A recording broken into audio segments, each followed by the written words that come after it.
भूपेश बघेल ने धान से एथेनॉल बनाने की अनुमति नहीं मिलने पर कहा है कि हमने सरकार बनने के दूसरे महीने केंद्र को यह प्रस्ताव भेज दिया था। 3.25 माह बाद भी केंद्र ने अनुमति नहीं दी। भारत सरकार ने बैठे लोगों के समक्ष में अंतर है।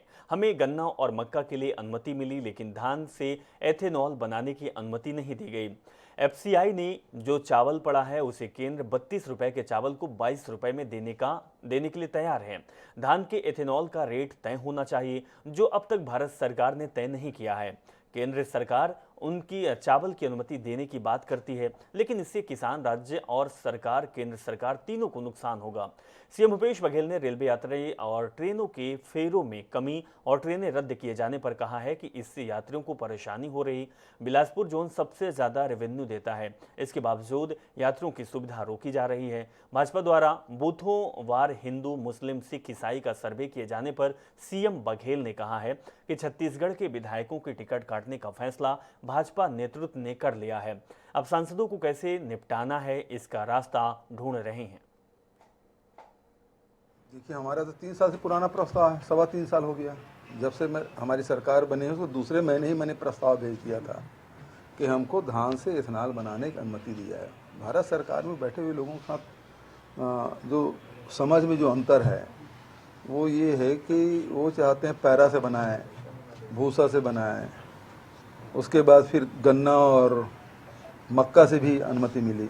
तो गन्ना और मक्का का हमारा इथेनॉल प्लांट लग रहा है, मक्का का कोंडागांव में और गन्ना से कमरथा में, दोनों के हमारे निर्माण कार्य शुरू हैं। तीसरी बात यह जो हम लोग जो मांग कर रहे हैं वो धान से। भारत सरकार ने प्रयास किया कि उसके पास एफसीआई में जो चावल पड़ा है उसे 32 रुपये के चावल को 22 रुपये में भी देने के तैयार हो गए, लेकिन इथेनॉल वाले लिए नहीं। हमने ये कहा कि इसे धान से हमको इथेनॉल बनाने की अनुमति दी है और धान के इथेनॉल का रेट तय होना चाहिए। अभी तक भारत सरकार ने उसको तय नहीं किया है। दूसरी, भारत सरकार अनुमति नहीं दी क्योंकि खाद्यान्न की बात है। आखिर राज्य सरकार जो धान खरीदती है वो भारत सरकार की ही अनुमति से खरीदती है।